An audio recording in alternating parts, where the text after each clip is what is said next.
Welcome to the Mastermind Group, Your Ideal Life, in association with the Noble Goldman Group. The power of the Mastermind is the principle through which you may borrow and use the education, the experience, the influence, and perhaps the capital of other people in carrying out your own plans in life. It's the principle through which you can accomplish in 1 year more than you could accomplish without it in a lifetime if you depended entirely on your own efforts for success. We will ask each member of the group to take a number and we'll read through the code of conduct in due course. So just saying, there's been as usual, there's always a few people that want to make it, and then at the last minute life gets in the way and then they can't. So but that's fine. My focus is on the people who are here, and to and to hope that we get some value out of the call. And we're recording already. Yeah, so that's standard. I've got mine set that it just starts recording as soon as I come on, so I have to edit it, because the first few minutes of me sort of scratching my head and getting myself comfortable and that, waiting for people to come on. So I cut all that bit off, obviously. Yes. So, all right, well, we'll get started with the Mastermind Principles, just as a good way of setting the framework for the meeting. Yeah. So if I can find where it's gone now on my Mac. Here we go. Bear with me 1 second. Share screen. Here we go. All right. Can we see that? Yes. Cool. Well, there's only 3 of us. Who'd like to go first? Looks like I'll go first because I'm not muted. On you go. All right. The purpose of the mastermind is to learn leadership, build teams, and create multiple sources of income together. We are here to inspire and challenge each other to reach and exceed goals. Each member is committed to their own success, as well as the success of every member of the group. We are committed to meeting in person or virtually for 1 hour every week. We are present. There is no multitasking or distractions during meetings. We are collaborative. We listen without interrupting, lecturing, or judging. We celebrate each other's successes without jealousy. We are honest and participate by giving thoughtful feedback. We are open and listen to different perspectives without being defensive or offering excuses. We trust fellow members enough to share fully. We are focused, but we also think it's important to have fun during meetings. Yay. We are real and authentic. This is a no BS zone. We allow others to become completely aligned with each other. We allow ourselves to become completely aligned with each other and the higher forces, one mind, one soul, one life. Excellent. Thank you, ladies. And I will just close that back down again. All right. Go full screen with that. Perfect. Okay. So this evening's topic I came up with is finding the silver linings in the clouds. So I love this, because the silver linings is what I always saw as a young child, teenage age. On every sunset, every afternoon, I'd see the silver lining. Perfect. On clouds with that, yeah. That's awesome. So just for the benefit of anybody who might watch the recording of this and doesn't know what on earth I'm talking about, it is an old expression meaning to look for the positive in every difficult or challenging situation, and that so every cloud has a silver lining, as the old saying. Every bad situation always has some good hidden within it. Sometimes you have to look hard to find it. The interesting thing about this topic, and Joe actually suggested it to me, we were walking around Lake Mungo this afternoon, taking the dog for a walk around there, and I was thinking, what should we talk about this evening? And we were bouncing different ideas, and she said, what about that? And I said, yeah, that's brilliant. And funnily enough, it is one of the trademark teachings of Napoleon Hill that we base the whole Noble Goldman concept is based on the teachings of Napoleon Hill and the golden rule of doing unto others as you would have done unto you. And I thought, I wonder if I can find the exact quote that I was looking for. And I picked up my Think and Grow Rich book, and I had a bookmarker in there. No surprise at all, the exact quote that I wanted was the one that has my card sticking out of it, which was that every adversity, every failure, and every heartache carries with it the seed of an equivalent or greater benefit. How cool is that? The bookmark was even there waiting for me.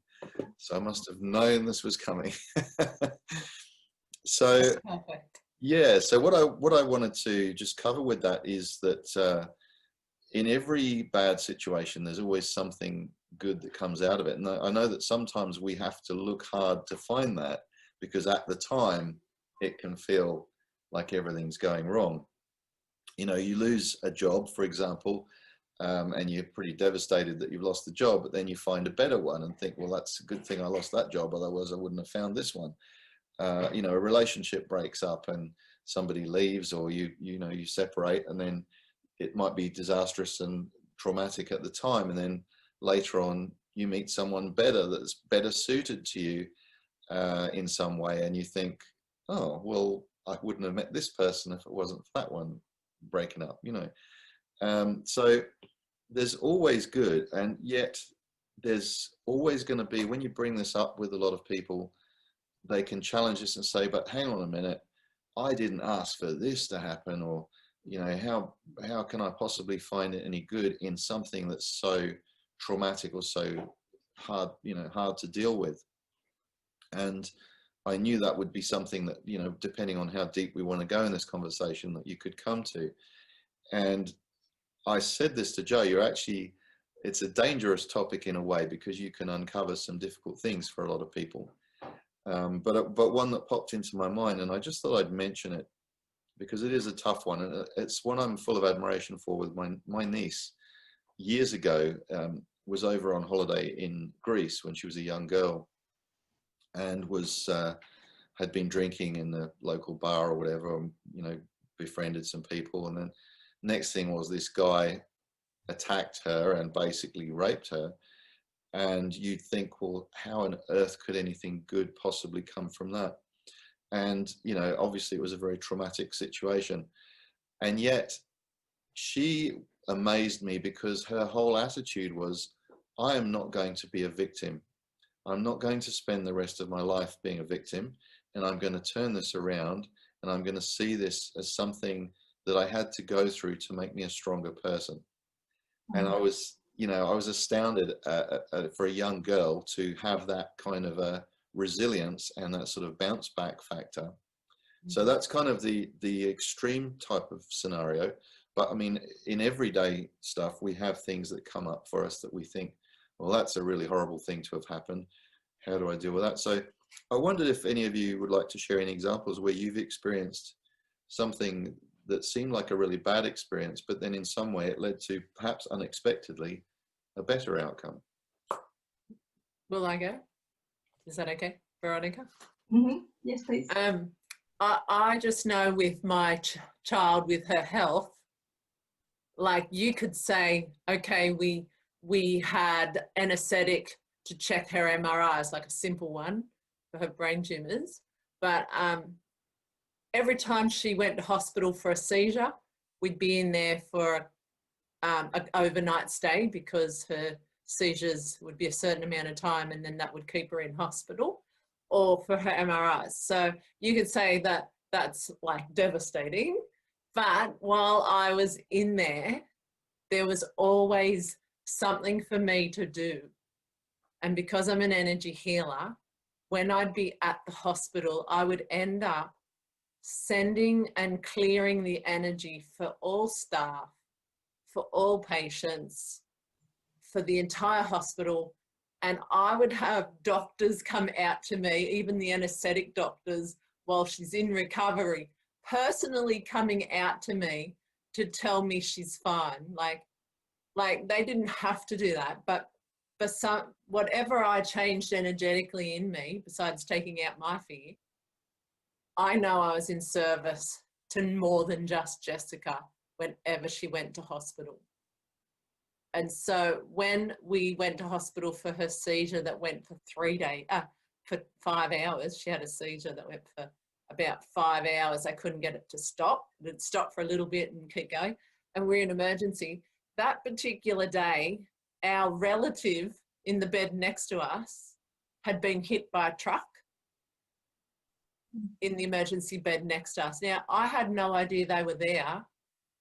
And for that 5 hours, I did energy work and prayed and everything. And they were right between us, a curtain only. Wow. Now, he survived from being hit by a truck. He just had a plate put in his brain and he was fine, walking everything. Now, I don't know why, but it all happened on the same day and we were in the same emergency department without me knowing. So I just know there's a benefit. Like, if she hadn't have taken me to hospital that day, he may not have survived. Not that I know that, but the work I did that day, Yeah, was meant to be. So there's always a benefit. Like, I know that. And even with her illness, there's a benefit for me personally, because I need to change my way of thinking around illness and step into more of an empowerment of just loving her unconditionally. Yeah. So there's a benefit. There's a benefit in everything. Wow. Like, I don't know her outcome in the future. Like, she's got brain tumors. Like, I have no idea. But I do know that she's empowering me to love and accept, besides her, myself in that relationship. There's a big benefit. Thanks for sharing that, Kelly. That's awesome. How is she doing now?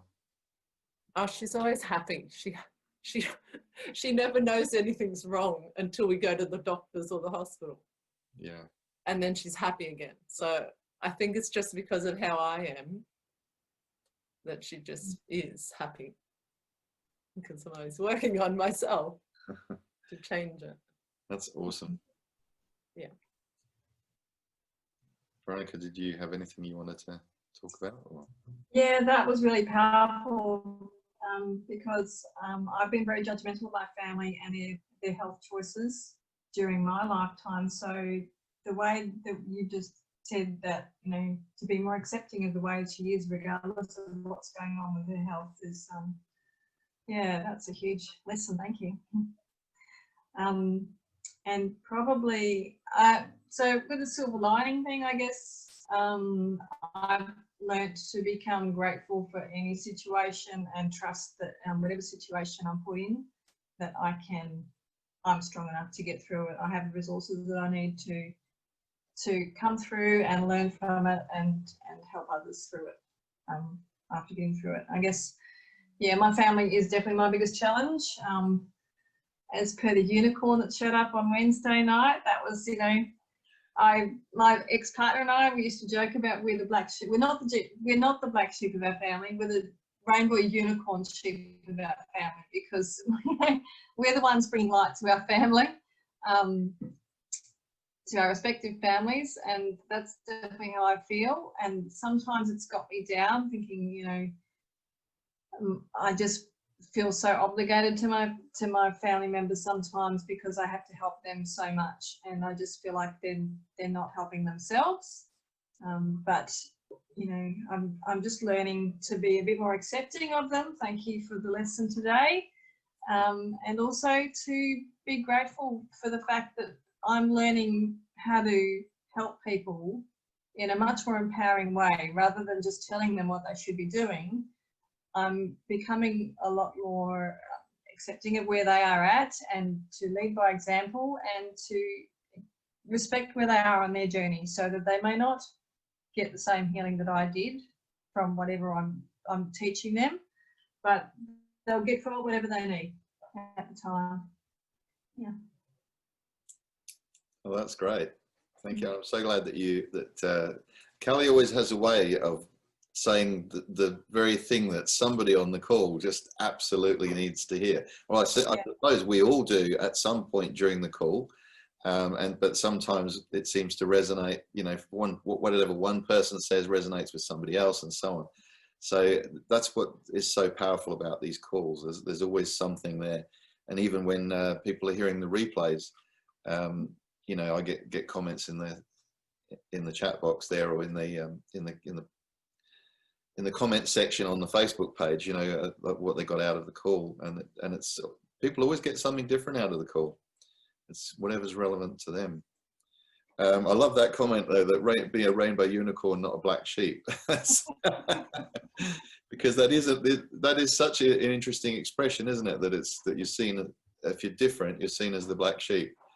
So, well, it makes sense, obviously, because most sheep are not black, they're usually white, in theory. They actually are kind of a dirty brown, really, if you look at them in the field, but covered in mud and stuff. Yeah, so that's. I love also the fact that you said that you turned it into learning to be grateful. Was there a turning point, or what was the realization that led to the ability to come up with the concept of taking what could be a bad situation and instead finding the way of being grateful for it? How did that come about?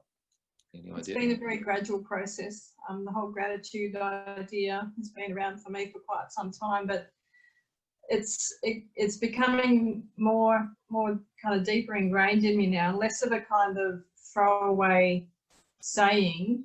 Yeah, and I actually feel like I own it more now, and I think that will keep evolving. Yeah, just knowing that I have got through things, and so I didn't need to be all stressed out about them. It didn't help the journey by being stressed out about it. Just take it in my stride and know that I can have complete faith that I can deal with it. And if I need help, it's going to show up. Yeah. And just be willing to receive that help.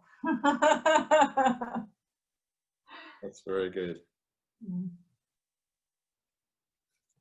Yeah, that's awesome. So are there any tools or techniques that either of you would use to help you find the silver lining? Yes. I always use does this value me? Because the silver lining is about being valuable to yourself. Yeah. Because when you value yourself, you are the silver lining, which is Mother Nature's representation of your soul. Reflected back to you when you see those silver lining. It's like the universe telling you via Mother Nature that there's something more behind the silver lining than you fully consciously are aware of. Yeah. And when you tap into your value, you'll know what it is. That's excellent.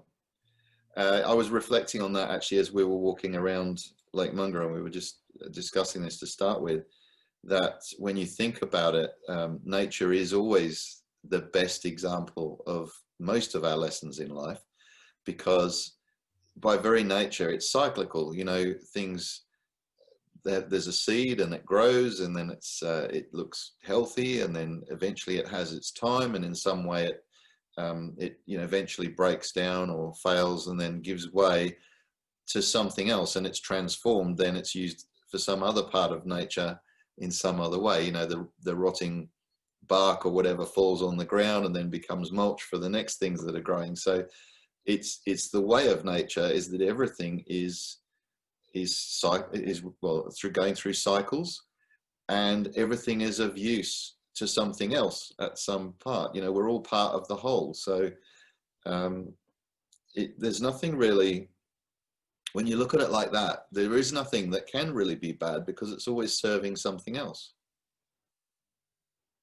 So yeah, that's a great comment about asking, does it value you? And go back to Tony Robbins' example, that one of the better questions to ask is, you know, when something appears to be going wrong, is that it's really how you're choosing to look at it. So he asks, you know, the way to move forwards is to ask ourselves better questions.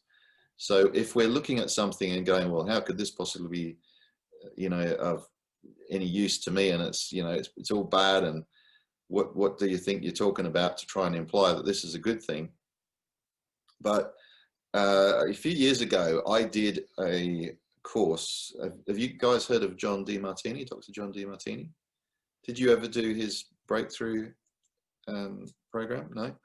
So he came up with a concept he called the quantum collapse process, and that was where I'll give an example. He had a guy at one of the events I went to who'd recently lost his mother. His mother had just passed away, and this guy put his hand up to say, yes, this is something I'm really struggling with.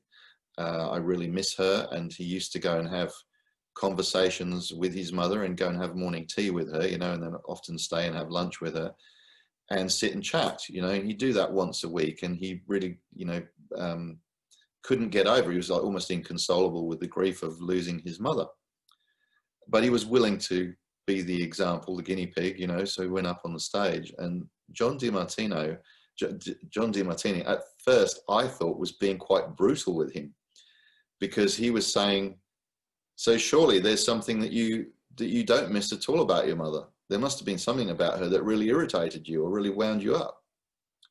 And I was thinking, whoa, steady on, John. This guy's just lost his mother. But what John Demartini's process is he would get you to drill down and go, okay, tell me the good thing about this. All right, but what was the bad thing about that? And then, so what was the good thing about this? And then what was the bad? So you keep going from good to bad to good to bad. And you would drill down. So he started to uncover that in actual fact, this guy found his mother's conversation really quite boring a lot of the time. And he also found that she criticized him a lot and told him what he should be doing and how his life should be. And where he was going wrong when he disagreed with it, but he was made to feel like a little kid again. And that she gave him horrible, stodgy food that he really didn't want to eat, but she made him insisted that he eat it because she was from the old country, wherever that was, one of the eastern countries, and she always put on loads and loads of this stodgy food and expected him to sit there and eat it, and he was being rude if he didn't. Anyway, so we sort of went on like this. So more and more of this stuff started to come out. Now, it wasn't to get the guy to turn around to feel bad about his mother. It was actually to make him realize that nothing is as we often see it through rose-tinted glasses, and that in actual fact there is always some good and some bad, or we'll call those the labels, inherent in every situation. But what he also got him to see, and it actually helped this guy to deal with his grief then, was that in some way other people or other things come in to fill the void. So nature abhors a vacuum, right? So he was feeling that he was missing his mother's conversation. But what had actually started to happen was that other friends had come forward to take that place. And he was now going for coffee with some good friends who were sitting and becoming his counsel, his sounding board, and were helping him to move forwards in his life. And in a lot of ways, were actually being more supportive and more encouraging and more helpful to him than what his mother had been. So whilst it was not to dishonor his mother, it was actually to remind him of all the good things about her as well. But it also gave him that alternative perspective to be able to break away from that. The grief was actually really more a lot to do with duty and guilt and other sort of perhaps negative emotions that were tied in with why he had to keep going and visiting her and putting up with a lot of stuff that he didn't want to put up with, So he was able to see both, still hold the love for his mother, but at the same time realize that the universe had his back and that other people were there to fill that gap of being the confidant or the advice giver, or the support people that he felt that he had lost, but he hadn't really. It was there. And so he went, oh yeah, I actually see. We went through the whole trauma of the initial shock of the being questioned that way, until he eventually came around to going, wow, I never thought about it like that. Thank you so much for letting me see it from the other perspective. So I just thought it was a great example, and tough for the guy to go through, especially on stage, but he put his hand up to volunteer for it, and wow, did he cop it. But yeah, so have you ever had any sort of situations like that where you've at first struggled to see how could there possibly be any good in this, and then later on something else stands out for you? I think we all have, haven't we? Like, we've all had moments or years of some sort of situation with a family member, especially, that may have changed our future. But it's all about owning our shadows, really. Like, it's all about our shadows. Like, if you guys do shadow work, I'm not sure, but you know, like, we've got the light and the dark shadow, and even a light shadow we can't always own. Can you explain a little bit more about that? Yeah, so, like, you know, like, his mum was showing him some dark shadows of parts of him that he couldn't accept or couldn't wouldn't accept, like around criticism, like a judgment, like he may have been judging that unconsciously, and she gave him more of that, or he had to stand in his power, and even though it was his mum, he had to stand up and actually say to her, no more, mum, this does not value me. From now on, you need to have conversations with me that don't criticize me, like really owning it. And then internally owning it. Okay, where do I criticize myself? Because this is my shadow internally. And then if it was a light shadow, it'd be someone like Martin, where or your wife last week, if Joe's listening, where she witnessed her friend who was always sparkly and receiving, and she wondered about it herself. Well, that's like the light shadow of seeing something in potential happening around you, but you're not quite owning your own light shadow, that you're that too. Yeah. Okay, so there's two ends to our shadow. And so different ends of the polarity, if you want to say it that way. And then coming into that middle pillar or middle ground of both polarities, where you've owned both, you can accept both in you, and then you get to choose just love and love yourself. That's awesome. Thank you. I'd forgotten that, because you've just reminded me that actually that's also what John DeMartini did on stage with this guy. He actually got him to look at where he felt like he had been allowing his mother to treat him like a little boy, and that's actually how he was kind of behaving as well. So he was copying kind of what he deserved, because he wasn't standing up for himself. He wasn't being the assertive man that he could be if he chose to become that. So he did get him to look at those. So I hadn't realized it was shadow work, but when you just described it, that was exactly what he did. And the thing is, it's not good or bad. It's just whatever the karma was for him and his mother to experience. And then when he recognized that on stage, he had that instant moment of changing it back into love. Yeah. And just love her unconditionally, realizing that it was neither good or bad. Like, it was just a way of him growing up that he didn't understand there was another way because of his experience with her. He had no understanding as a child, because he'd been shown that from his birth mum, but she probably got shown that from her lineage. Yeah. And the thing is, once he recognized that, it's then the choice point in that moment to say, does this value me anymore? Does what is happening right now in this relationship value me?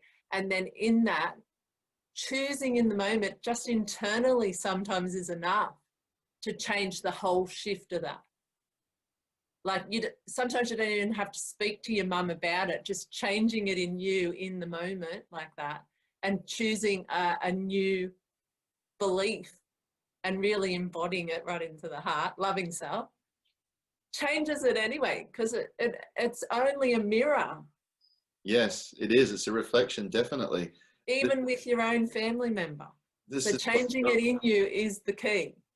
Yeah, for sure. This is what John actually got him to do. He actually got him to have an imaginary conversation with his mother and say what he wanted to say about the way she spoke to him and the way she treated him, and you know, the way she made him eat the food he didn't want to eat and all that sort of thing. So, and sometimes you need that witness, because John, or whoever the man is that you're talking about that did that process with him, he became then the witness. And sometimes we need a witness to change our, we need a witness that listens with no judgment. So he couldn't have done the process to its full potential with just his mum unless he was fully owning it in himself when he talked to her. He could do a part of it, but not fully. But with someone that's neutral, that has no agenda from either side of the family members, someone that can just hold space of pure love, so can change it instant. I would imagine, have you read Eckhart Tolle's books at all? I read one about 20 years ago. Okay, so I was reading earlier this year, I read The Power of Now and then A New Earth. Oh, that's it. That's the one I've read. So in that, he's talking about actually becoming that neutral person yourself, if you like, in your own head. So, you know, when you're hearing your own thoughts, you hear yourself criticizing somebody, for example, or judging them. And very often it's yourself. You're actually judging yourself. Oh, don't be such an idiot. Look, you've gone and stuffed up again. You know, how could you do that? So you become the observer of your own thoughts, your own head noise. Yes. And you can actually kind of, so you're listening to your own ego talking, basically. And the ego is trying to defend itself. It's trying to make sure you're safe. Yes, right? So, yeah, definitely. So you don't expose yourself to ridicule or shame or embarrassment or humiliation or any of those things, or danger. So it will get you to not put your hand up at the talk or whatever, you know, not be the one to speak, because that way you stay safe and you're quiet in the corner and you let somebody else speak and risk embarrassing themselves or whatever.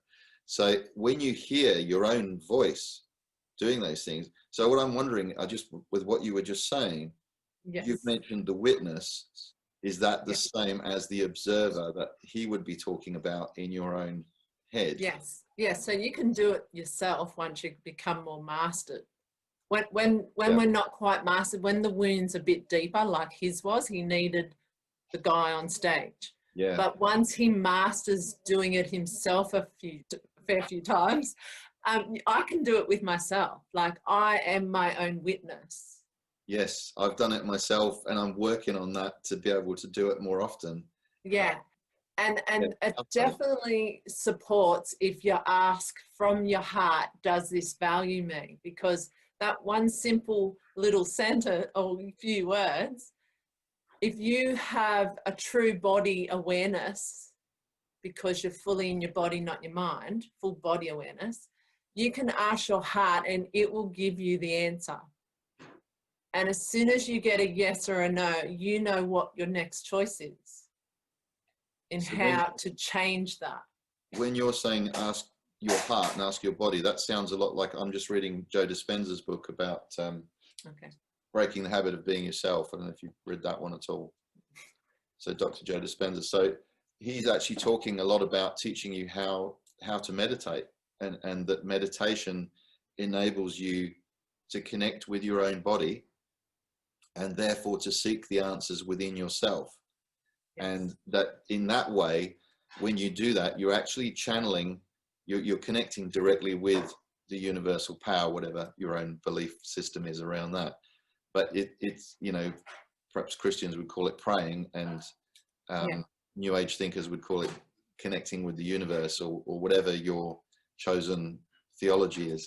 But by going internally within your own body, that you then tap into that source, and the answers come to you.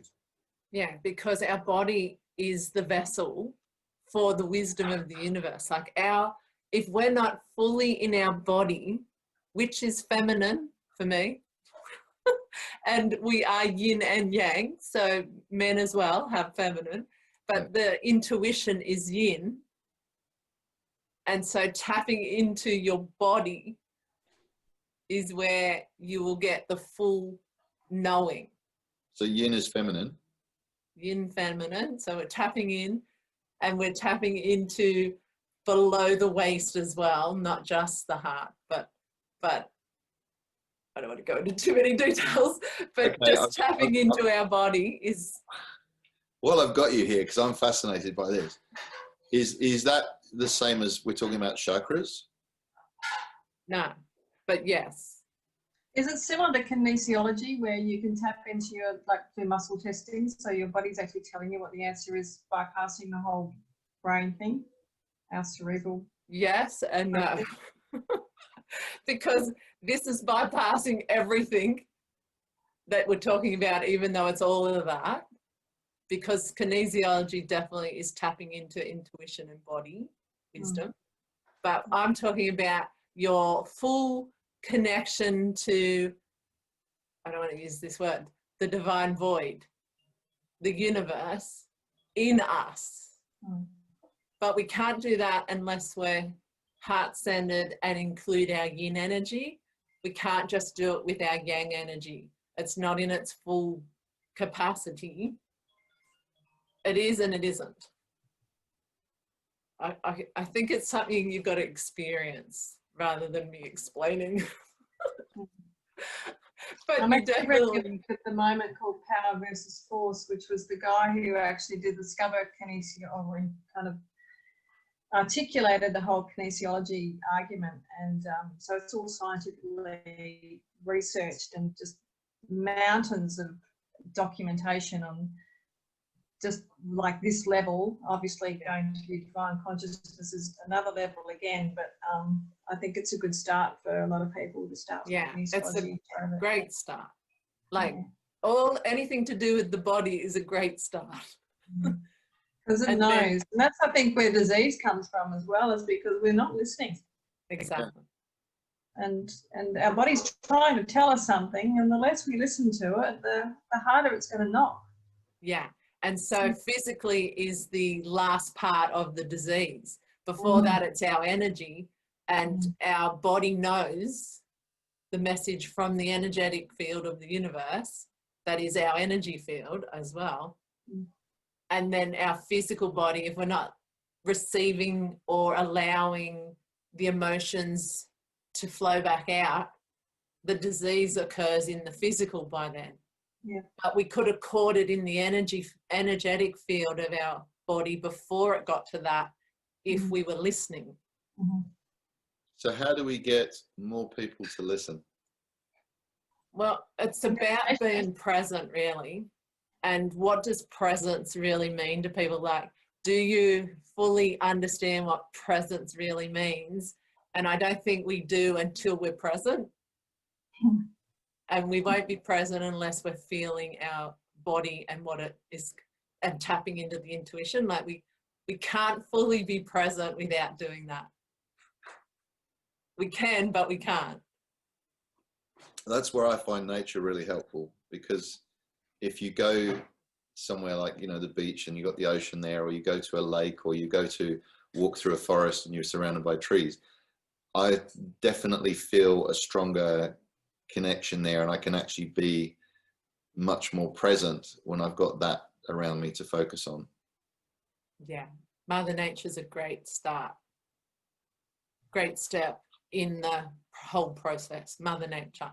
So if people aren't present and you know they're in their mind a lot, just get them to go for a walk every day and really connect.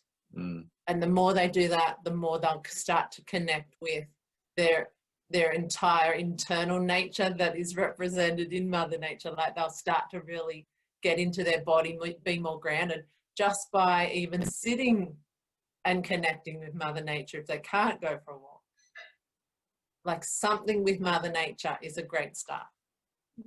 Isn't it ironic that the hippie movement was sort of ridiculed as being a bunch of tree huggers, and yet really we're coming full circle, and now that's what everyone's advocating, really, is getting back into nature and doing things like hugging trees and so on, to realize what we're grounding ourselves again, and being present.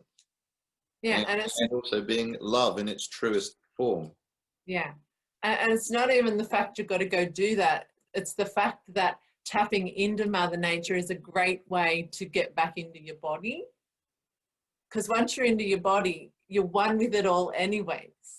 Yeah. And you don't need to go and hug a tree because you know it. Yeah. By then you're in knowing, not in unknown. Well, I'm reading so much of this stuff this year. I feel like the universe is banging me on the head, slapping me around the face to try and get me to learn these lessons and keep repeating them until I get it. Because Eckhart Tolle is talking exactly about that, about being present and about connecting with nature and about not judging things. And then every book I've read this year pretty much has said the same kind of thing. This Joe Dispenza book I've just been reading gives actually examples of people healing themselves by changing their own attitude, their own internal dialogue, and becoming present and manifesting a healed body, and then actually healing themselves. It's phenomenal. I know scientists kind of dismiss that stuff as being, oh, well, it's just probably coincidence. He was going to get better anyway. But I really believe that you know, a lot of illness is symptomatic of what's going on in a person's soul or in their mind, and then it just expresses itself through the body. Yeah. And not tapping into our emotions, because that little boy who was a man, his relationship with his mum and criticism, that there's an underlying emotion in that he was unable to fully accept between them that needed healing for him. She was also, I think, from memory of the situation, had been a very strong woman and a very powerful presence and very dominating in lots of ways in his life.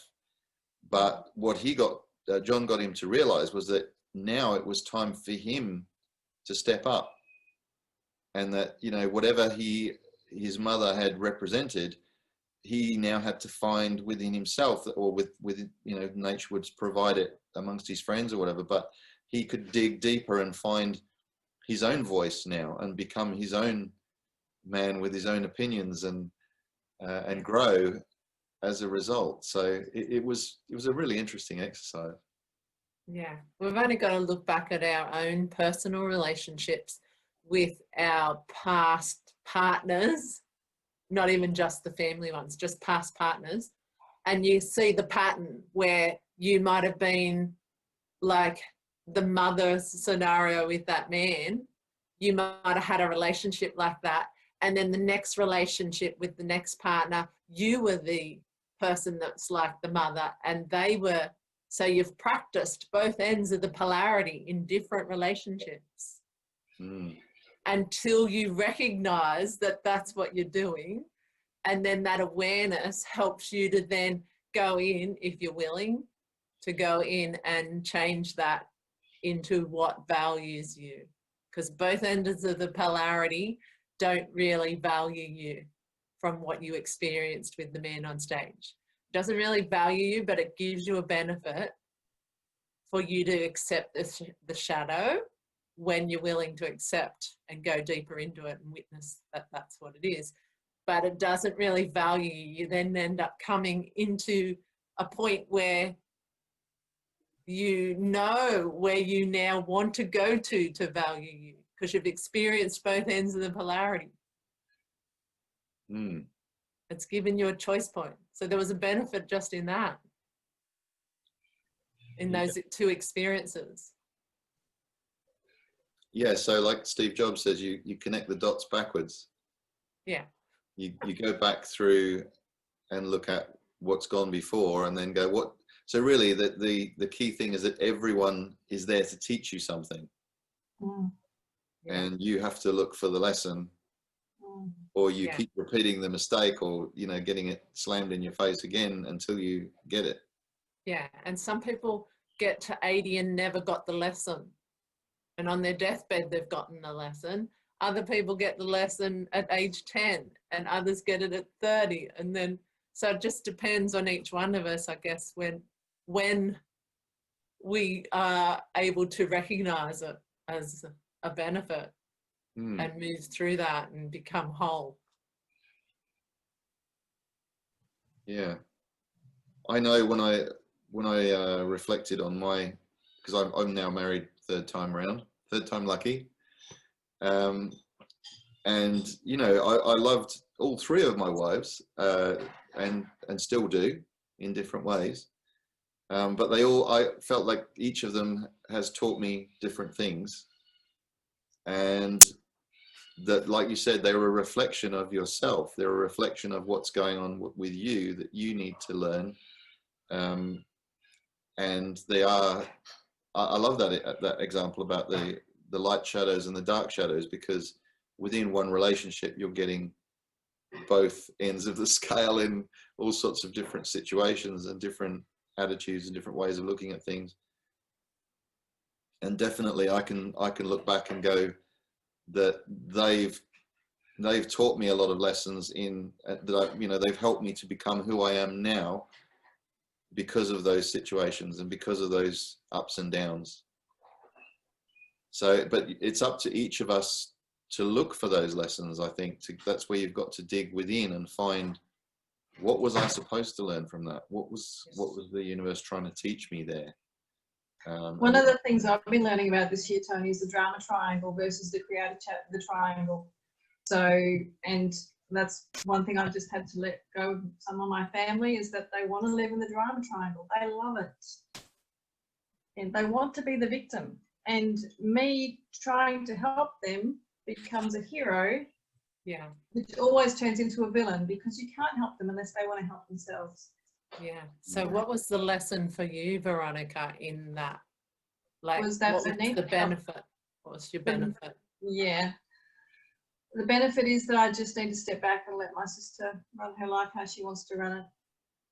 And what personally for you, though? Like internally, what was the benefit you got out of the experience of that? The benefit was that I was helping in the wrong way. I was helping in a way that was not actually helping. Yeah. So in that, it was self-serving. It wasn't actually to be of service to her. It was, I just wanted to be right. Yeah. And so what's the benefit for you personally, changing that for you? Like what? Oh, the amount of energy I have in my own life now is just grown exponentially, because I'm not flowing energy to somebody who doesn't even want it. Yeah. So, and because I've just accepted that and I'm loving her from a distance, things are just happening for me, which, you know, as you know, Tony, I've moved house in the space of a couple of weeks, and I've got a new car, and I've joined Noble Goldman, and things are just happening that, like, without any effort, they're just happening. Yeah. So would you say the benefit was, besides you having more energy, that your benefit was that you got to witness a new way of being, that you now have your own valued choice point that values you before you step over into someone else's choice? Yeah, I guess you could put it that way. It is definitely more about maybe asking people if they want help before offering it. And yeah. And how does that empower you? It just means that I'm not wasting my energy. I'm not being a charity. I'm not being a charity. I'm being valued. And that's kind of been happening, I guess, over the last couple of years as well. Like, I started my accounting business 9 years ago, and I was running it like a charity. I was like, I can't charge them for that. And that didn't take me much time. And I wasn't making any money because I was helping everybody out at my own expense. But now this year, I've been bringing people and going, how's it going? And just having a conversation, and from that developing projects that will help them. And then they value it so much that they want to pay me straight away. And it's like, where's the bill? Before I even get to give them the bill, it's like, well, how do we pay? Where's the bill? So, and how does that make you feel? Like, when you just stated that, then I could feel something in your heart. So what would the emotion be that would be your experience of how you now feel inside your heart? I guess it is kind of love. It's love for myself, and it's love for who I'm helping. And it's just such a wonderful feeling, and just being of service and being valued at the same time. Yeah. Yeah. Beautiful. That's So it was a big benefit to make a different choice. Yes. Yeah. And you probably, like a lot of, for me, like sometimes we don't know the benefit. We just follow the original choice with what's happening when we're younger, because we aren't consciously aware that there's actually more for us in a more valued, loving way. And we know there is, our mind says there is, but we don't know it until we feel it and recognize it and awaken to it. Yeah, I guess it's like a subconscious decision that you've made and you haven't realized you've made it, and you just keep running your life based on that until you wake up. And it's not till you step into that you actually feel internally the change. And that's why it's hard to change other people, because they've not actually felt what that feels like, so they can't consciously get it when you tell them in their mind. But you being it changes the ripple effect of others, just you owning that. And that's the best way to change people. So you're leading by example. Yeah. And I always thought I was, but it's so different now. Yeah. It feels more freedom when you... Yeah, it definitely. Yeah. Is that also because there's an element of judgment in what was happening before? Absolutely, yes. Judging others and judging myself, And judgment is all through society. So it's not, you could say it's you're self-judging, but it's actually our whole lineage brought up like that. Yeah. But it's not just our lineage, it's whole of humanity brought up like that. So we're blobbing into that with our mind, but when we're fully in our body and we're in our heart-centeredness even more, which is what Veronica experienced by changing her choice, and really feeling it, that actually gives you the opportunity to stay in your heart once you're in that state. And when you're in the energy of others with judgment, you just have compassion for them instead. So substitute judgment with compassion. Yeah. But you find it easier to do that once you've actually experienced the change that Veronica's talking about. Once you've experienced that, it's much easier to have compassion for your family, knowing they can't change because they're not there yet, but you can hold compassion now instead of judgment because you embodied the experience. It wasn't a mind concept. Well, that also fits in perfectly with everything that I've been reading from Eckhart Tolle and Joe Dispenza. So that's amazing. So you really need to become it. You need to feel it and become it and live it. And then you exude it. So then others pick up on that vibration. Well, you don't actually need to share it, because we're our own unique container of energy, straight from source, straight connected. You don't actually need to share it, you're just being it. And because we're the entire universe in each body, connected from our heart to the entire edges of the universe, it's naturally, organically rippling, affecting out. You're not giving it though. You're just being a receiver of the universe, full cup into your heart, because the universe is love. And so you're just receiving, and because you now know what love is from Veronica's experience, what pure love potential is, she can be that and be that for others, which is universal. Love's universal. I think that ties in nicely too, Tony, with the silver lining thing, because you need the experience, I think, before you can embody that.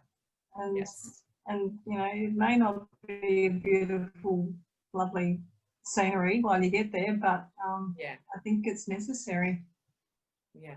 So you need to experience the frustration and the downside and the struggle. you need the experience of both ends of the polarity, like the men on stage got to do.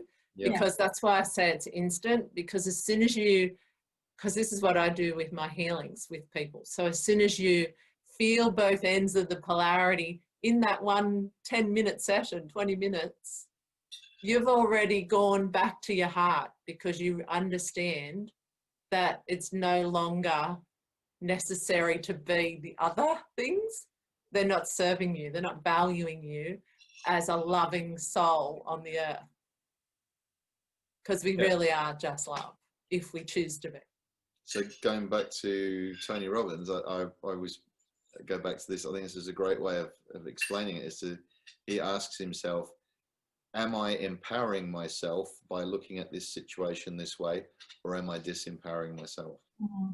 And if you're disempowering yourself, stop doing it, change it. Look for a way of seeing it differently. And Wayne Dyer said, when you look at things differently, the things you look at change. Yeah. Same situation, different perspective. Yeah. Awesome. Well, that's actually come up to our hour mark. Does anyone else want to add anything to that? I think that was pretty powerful stuff. Yeah, I feel pretty complete with that. Wonderful Sounds like conversation. A lot to think about. Thanks so much, both of you. That was awesome. And for those who weren't on the call, join you next time.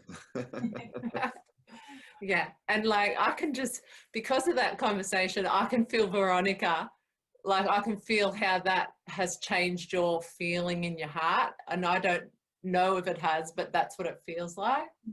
Like you've got a different understanding of your whole experience. But I don't know if that's true, but that's what it feels like. Yeah. Well, I know in the background that Joe related to your comments about your daughter with her son. I don't know if you want to add. Can I just say? Sure you can. Come and join us for a second. Hi, Joe. Hi, how you going? Good.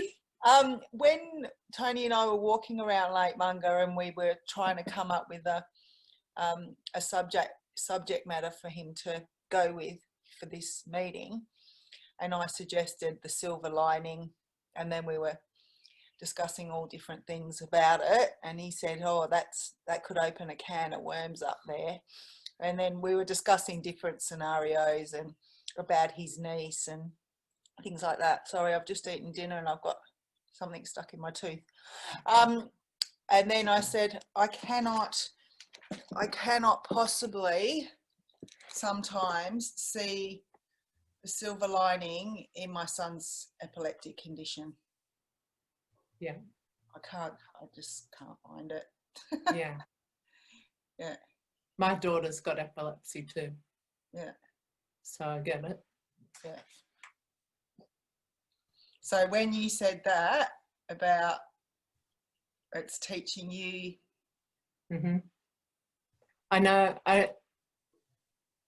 know with my daughter, with her epilepsy, it had a lot to do with me not valuing her situation back when she was little, and I wasn't grounded. Now you're going to be different to me, so just take this with my experience. But he didn't show symptoms until he was older.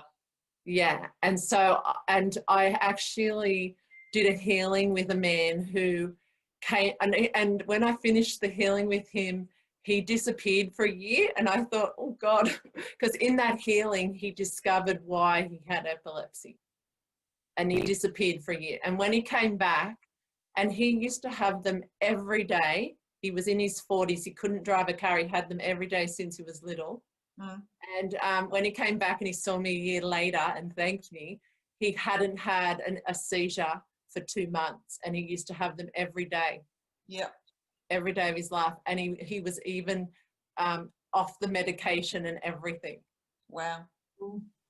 And he went and had some, there was a lady in Sydney, which I can try and find the name for you, but she did like a neurological thing where she reconnected all of the internal connections with this special process for about 6 months. Wow. But he also, out of me, got the emotional reason. Yeah. And it was all linked to his family member that didn't treat him very well when he was little. Mm. But with all that, he healed himself. Wow. He couldn't even drive a car all of those years, like Yeah. totally different person. And if you saw him now, he's like an absolute angel living on the earth. I love it. Yeah. Yeah. So I think that about my son. yeah, we should do a healing one day, you and me, and we'll. Yes, please. I'd love that. Yeah. I'd love it. I thought of that last week after we hung up, because I thought, I didn't realize we were being recorded. And I thought I could have had a conversation with you privately rather than us being recorded. And I'm happy to do that. Jessie, my daughter had seizures. They're about to take her off her medication. Right. Yeah. That's amazing. Yeah. All right, I'm going to go have my dinner. So. All right. Yeah. Okay, Thank thanks, you. Veronica. Just on that, the open mastermind calls are recorded. Martin doesn't put the gold star calls online, but because these are open to the public anyway, then that's also partly used so that people can see what kind of conversations can go on and maybe attract them to come and want to join in. Yeah. So, but unless anyone has any specific thing they don't want to be included, then just let me know. Yeah. But otherwise, thank you so much for your input and for coming on board tonight. And it was great conversation. Learned a lot, and look forward to the next one. Yeah. Thank you. Thank you. See you, Joe. See ya. We hope you've enjoyed this presentation, and for more information about joining one of these mastermind groups for free, how they can benefit you, the magical personal development program, plus the wealth creation opportunities that are all available to you through Noble Goldman, contact Tony Inman via www.tonyinman.com.au.